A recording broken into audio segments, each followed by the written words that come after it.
Samantala, inihain na ng Sandigan Bayan ang warrant of arrest laban kay Senator Juan Ponce Enrile. Pusod pa rin ang pagkakasangkot sa pork barrel scam. Kasabay ng paglabas ng arrest warrant sa senador, agad itong sumuko sa Camp Crame. Para sa detalye, nagbabalik si Rema Peñaflor. Inihain na ng Sandigan Bayan ang arrest warrant kina Senador Juan Ponce Enrile at sa iba pang akusado.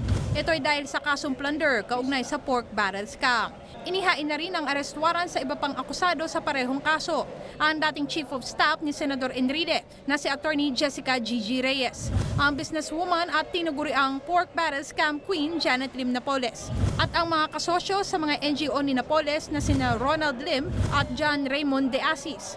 Naihain ang mga arrest warrant lagpas alas 3 ng hapon kanina. Ibinasura ng korte ang mosyon ni Senador Enrile na makapagpiyansa siya. Sinabi ng Sandigan Bayan na premature na payagan siyang magpiyansa dahil wala pang voluntary submission mula sa kanya.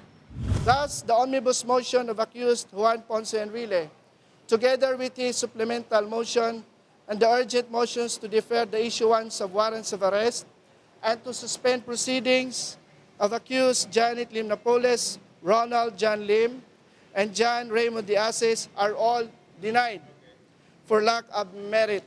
Nakasuhan din ng draft si Senador Enrile at ang iba pang mga akusado pero hindi pa inilalabas ang arrest warrant para sa mga ito. Nahaharap siya sa 15 bilang ng draft dahil sa pagnakaw umano ng 172 million pesos. Meron ng resolution sa draft pero we're still preparing the orders of arrest. Kaagad naman sumuko sa Philippine National Police sa Camp Crame ang senador pagkahain ng kanyang arrest warrant.